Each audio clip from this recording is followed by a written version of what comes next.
And shout the man with another motherfucking video. Give you a thumbs up. Give you a thumbs up. Hit that like button. Hit that motherfucking like button. That's all you gotta do, bro. Y'all come over this bitch and watch these videos all the time and never hit the like button. I don't know what be wrong with y'all, motherfuckers. And let me go ahead and and I did a poll Tuesday and Wednesday, said what y'all want me to react to. Y'all said that chapter now, so y'all better show love for the video, cause I barely be doing that chapter, cause y'all really don't show love to that chapter. You feel me? So numbers don't lie. So I like now I do my video. Like I go back and see what views are. Even I go back to last year's shit and see what views I got. A lot of views I got, and then who videos I do again. Either it's rap videos or storytelling. So. And my top two right now is Mr. Ball and Mr. Nightmare. So, but yeah, man, let's go ahead and do this video, man.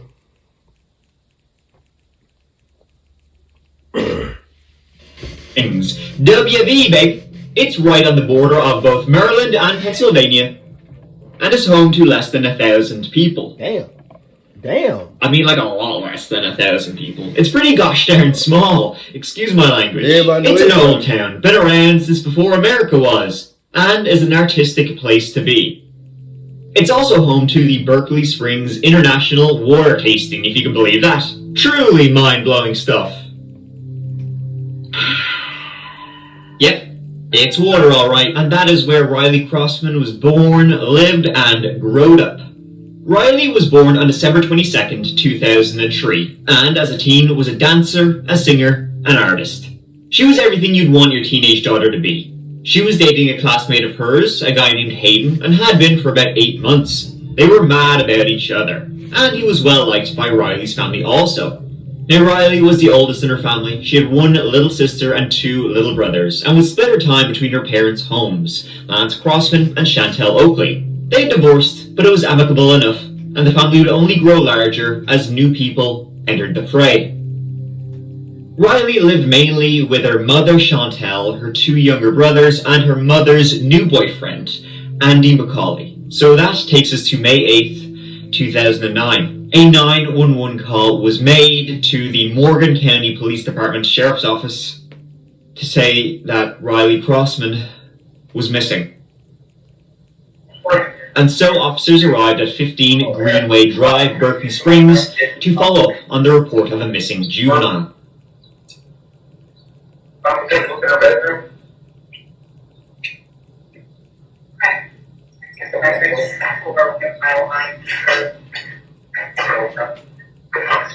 Now, the first thing the authorities did before they went, to her house, before they spoke to the parents, before they did literally anything, was send out a ping to Riley Crossman's phone to try and, determine its location.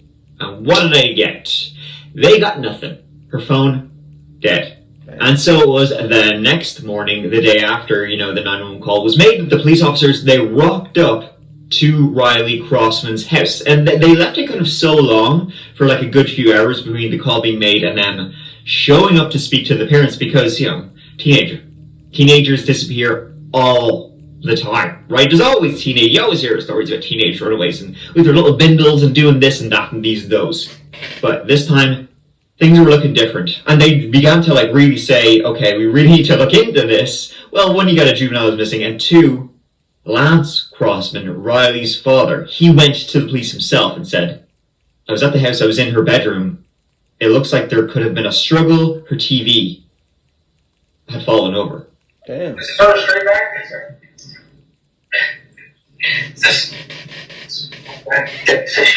2019. I thought he said 2009. I'm tripping.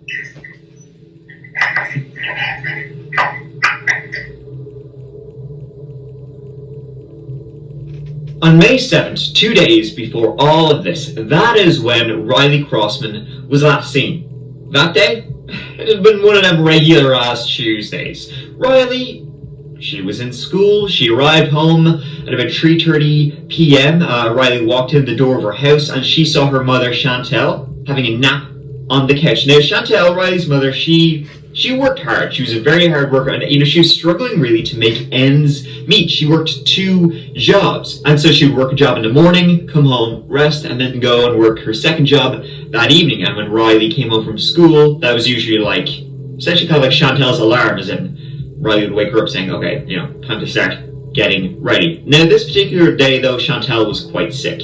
But still, even being under the weather, she thanked Riley for waking her up, headed off to work that evening.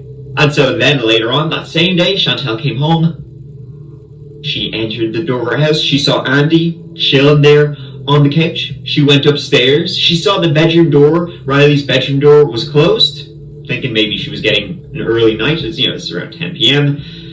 So Chantel herself went to bed. The next morning, the 8th of May, was off to an odd start for Chantel by kind of like the most innocuous of things. Every morning, at around 7 a.m., Riley would come into Chantel's bedroom to say, "Hey, good morning, hope you have a great day." Except this day, she didn't do that. Chantel got up, she saw Riley's bedroom door was closed, so...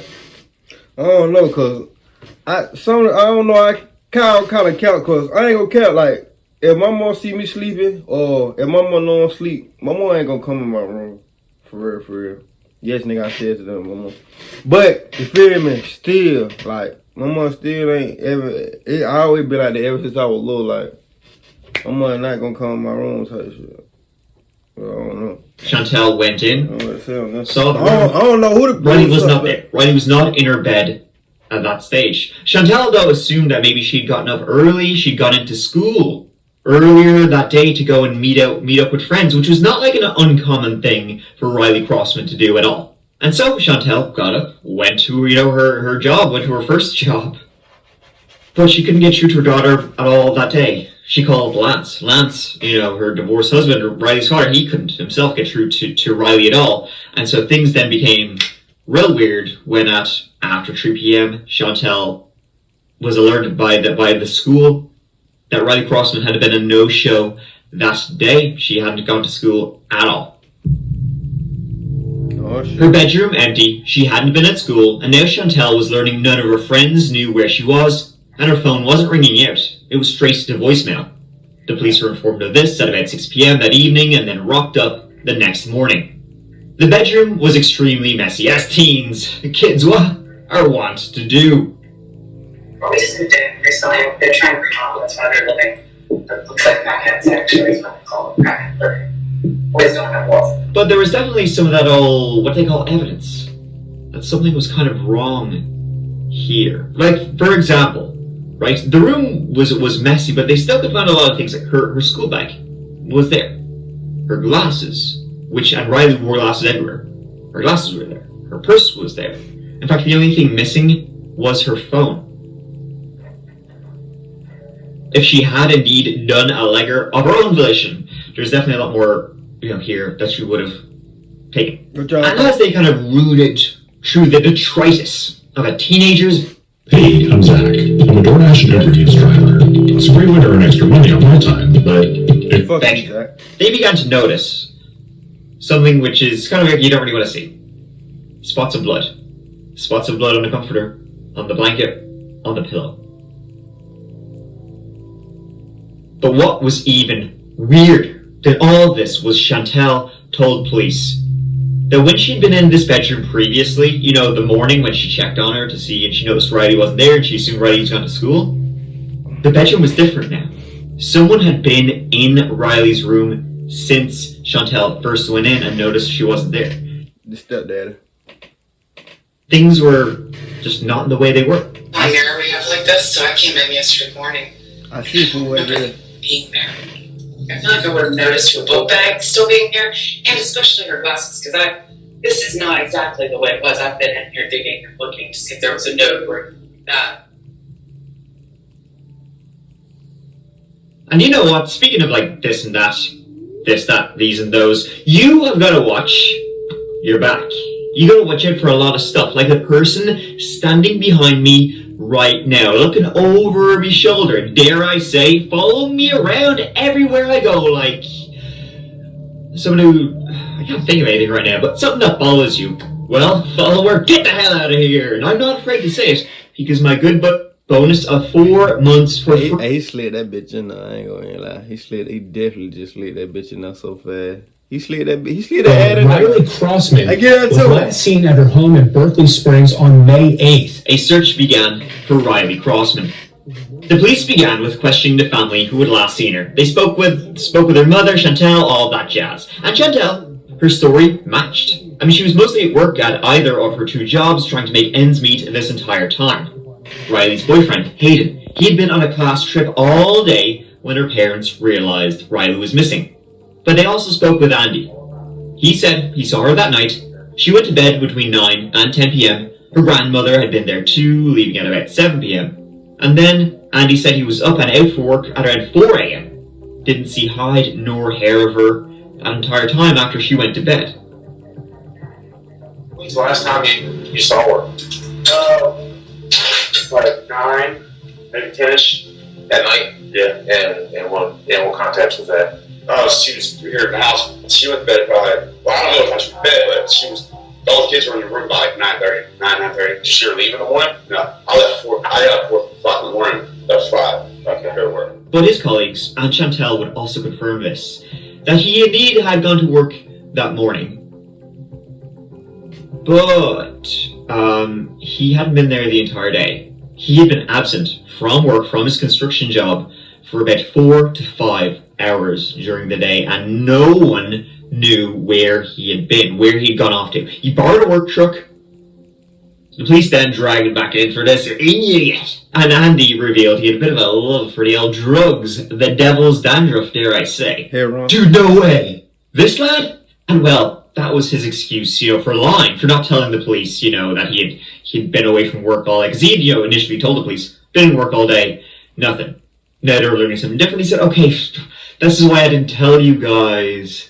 I'm a bit of a professional skier, if you know what I mean. And so, that was his excuse. Alright, you caught me. You got me. I just fucking love drugs, guys. I'm just mad at them. When was the last time you saw her? 9:30ish. 9:30, Tuesday. Did you see Riley go upstairs at 9:30? Yeah, she went upstairs at 9:30. We're here to talk about Riley. I don't know what they told you, but I'll reiterate that. I don't care about your drug sources. I don't care about what kind of drugs you're using. Okay, we care about Riley. Yeah. Okay, that's what I'm doing. Where'd you get it from? I can't tell you that I got it from. Do you want to cooperate with us and find Riley? Yes. Where'd you get the drugs from? You understand what I'm telling you? I don't care about the drugs. I do not care about the drugs. He does not care about the drugs. I'm not trying to be honesty. Okay, when you're honesty, who'd you buy the drugs from? What's more important, a drug dealer or Riley? Who'd you get the drugs from? He did it. Why the fuck is you trying to snitch on the drug man? He trying to snitch on the plug. Nigga, is this about the plug or your stepdaughter? No, that nigga gonna rat. Hey, whoever serve her, don't serve her no more. Please. Went down that day. When exactly? This is one of these times you need to really sit down and think about what you're going to say. So you want to rethink what you just told me. One thing I'm going to not. And people tip 1-on-1. When you're going for investigation, no matter if you got money or what, always wait or always save up to get a lawyer. And if you know, always just have money saved. That's why it's good to be financially stable. You feel me? Luckily, I was so happy to beat my cases on my own. But if you know you're going to get in trouble, stack up for a lawyer. That's all I'm going to say. I have a lawyer on standby. I'll never lie to you. I'm not going to make up shit. Okay? Don't do that to me. I'm not trying to. Okay. You're not trying to. Let's try this again. Let's go back. I know it's been a couple days. I know a lot has happened. Okay, I get that. I understand that. So you're saying, yeah, I lied, but it's nothing, that serious, really. But he didn't have his phone with him, so his movements of where he had actually gone that day were totally unaccounted for. Oh, okay. Police instead would try and find as much CCTV as they possibly could to track that truck. So there was a massive search going on throughout this time. Name the organization, they were there. Helicopters, over 300 volunteers. The school itself turned out for this. I had no do about experience. Okay? I would never. I don't believe you. Well, then, I feel like I'm on trial. I have to answer every question for you, and I don't know the answers. I need this timeline. I need it because we're all trying to figure out the timeline. We're trying to figure it out. Because none of us firmly believe it's you, but until the police believe it's not you, they don't look anywhere. I have this everywhere. All this text, 1,000 text messages. Lance has 1,000 text messages. She has 1,000 text messages of all these other things, and they won't look at them because they only think of you. I get that. I understand why they're looking.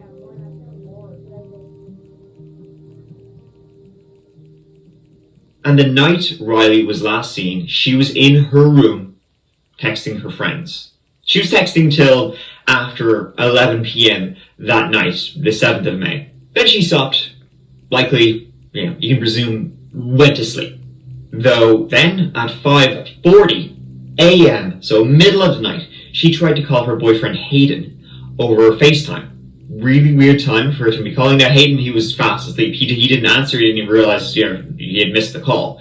But this is like 2 hours before she would have to be up for school. Why would she try call that in like the middle of the night? Probably, you can assume it would probably mean it was an emergency. Then Hayden also saw the next day, and this is quite messed up. She had texted him at around after 11 p.m. saying to Hayden, Andy was in her room. She then texted at 11:13 p.m, I'm scared. And that was it, till he missed a FaceTime call after 5 a.m. the next morning.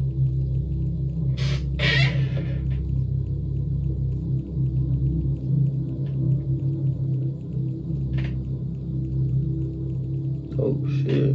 What's weird is that when Riley texted this to Hayden saying she was scared and Andy was in her room, as I said, this was shortly after 11 p.m. Chantel would have been home in the house at this time. She finished work 10:30 p.m. Whatever happened, shit's getting dark. Is there a reason in your mind that you would think that she would tell her boyfriend that she was ready?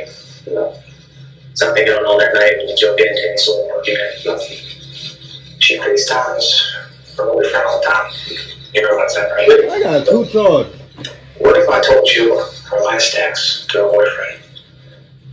We're saying don't talk because she still has to FaceTime one. Andy's in here. I'm afraid.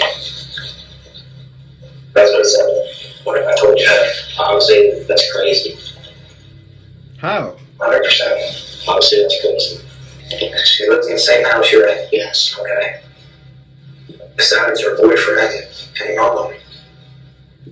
And brothers, you probably have nice access to it, right? I guess, if that's what you would say. Well, I mean, if it's true, right? I'm definitely looking at it. The blood in her room on her pillow was mixed with saliva, and it was confirmed to be Riley's. From the pattern on the pillow, she appeared to have been bleeding from her mouth and nose, and her face had probably been held against the pillow. You got Andy. She says he was in her room and she was scared, and then he mysteriously disappears during the day. The very next day, he's lying like a rug. And a cadaver dog was brought in to give Andy's truck, the work truck he had borrowed that day, a good old sniff. And it done sniffed the shit out of his truck. There had been a body in there. The dog said no doubt there had been a body in there. So Andy was clearly suspect number 1. Every single sign was pointing at Andy McCauley. But where was Riley? They simply aimed the cameras at where he'd been going, following the trail as he drove into more and more remote West Virginia countryside. God damn, that nigga, shit. And following this whole visual trail he left, they found her. They found Riley Crossman 8 days after she disappeared. Said he was out of northern West Virginia, where police say they believe they have found the remains of a missing 15-year-old girl. Riley Crossman was missing for more than a week until the remains were discovered in a remote area near Martinsburg. She was severely decomposed and had been tossed over an embankment. It was dental records which told them it was her. A cause of death was undetermined. She had no bra on and her underwear was ripped. Andy McCauley was arrested and charged with the murder of Riley Crossman. what likely happened. And Andy would plead not guilty. So I guess we'll kind of like never really know, but what likely happened is that he went into her room that night and he attacked her. I'm guessing he went into her room, they spoke, she got scared, she was texting this to Hayden.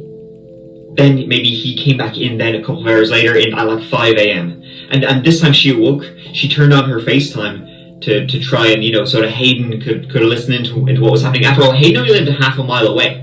But Hayden didn't answer.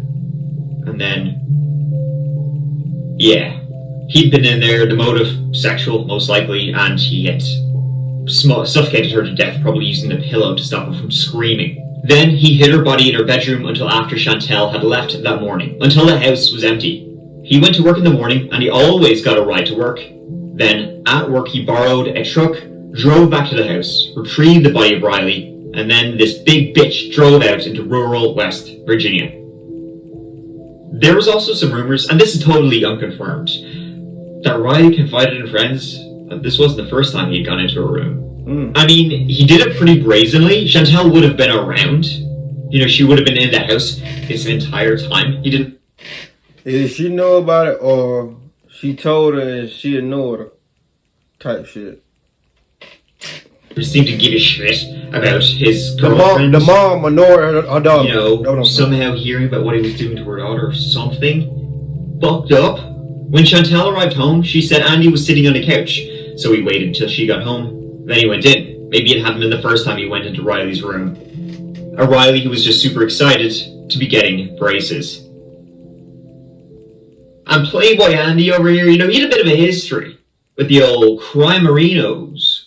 In 2011, he was charged with burglary and destruction of property. In 2013, he was charged with delivering cocaine and conspiracy to deliver cocaine. Damn. He enjoyed hitting the slopes, as it were. For that, he was fined $1,000. And then in 2017, he stole a car. And then in 2019, this sack of shit, he stole a life. A sick bastard that he is. Andy McCauley went on trial in the autumn of 2021. He pleaded not guilty. I bet he did. We submit to you that the evidence will show you that Riley was kept quiet that night. When you suffocate someone, when you smothered them, there are what they call non-specific findings. Petechia, red dots hemorrhaging the eyes. You can have petechia on the heart. You can have petechia on the lungs. You have an enlargement of the right heart. You have an enlargement sometimes of the neck. Sometimes you'll have soft tissue that's disturbed on the inside of the mouth where someone's fighting to get air and they cut themselves. And you have the mixture of blood and saliva. The problem is that he can't look at any of these findings because Riley didn't have any eyes. She didn't have a heart. Her lungs were gone. She was a skeleton. There's a reason Andy McCauley goes back to that house. That's to get Riley's body out of there to dispose it before her mom got home. So, ladies and gentlemen, at the conclusion of this case, the state is going to ask you to return guilty verdicts for the offense of murder in the first degree, concealment of Riley Crossman's body, and death of a child by a person in position of trust, by a custodian, by Andy McCauley. The standard of proof They gonna be his ass in this case, as a criminal case, is beyond a reasonable doubt. That is the most challenging standard of proof we have in our body of law. We expect that the evidence will not prove a cause of death. There will be no evidence of a weapon. There will be no evidence of when Riley Crossman died, nor where she died. There will be zero motive for Andy McCauley to have killed her, much less malice or premeditation, both of which are required elements of the crime of murder. We believe the evidence will further reveal that there were 2 adults in the house and 2 children the last time anyone heard from Riley Crossman in a very tiny house. The evidence will reveal there was a 3rd adult in the house earlier that evening. The state will put on a dog sniff witness who's going to say that her dog alerted to human remains in the back of the work truck. Be very careful about language. Words matter. Human remains is not what you think it is. human remains as any biological product of a human being, including the used Kleenex that's in the back of your car. We share the horror of this tragic death. We do. But there's a second horror possible, and that would be the unjust conviction of an innocent man. At the end of the trial, the jury found him guilty, and the judge sentenced him to 2 life sentences without the possibility of parole. Damn, 2 life sentences? Shit. We, the members of the pettit jury, as to the issues joined, find the defendant, Andrew J. McCauley Jr., as follows. Count 1, murder. Guilty of murder in the first degree. As to count... As his bitch ass needs. Oh ass, man. And so ends the case of Riley Crossman. Truly, this case, researching into it and telling you the story, it's very disturbing. It's definitely one of those cases that this guy, person, it leaves a bad taste in your mouth, even just talking about Andy McCauley. Like, he was such a disgusting sack of shit, really. It's kind of like, cut to the chase here. Sack of shit. Yeah, kind of, like, he was sentenced to 2 life sentences with no possibility of parole. Still kind of got off lightly.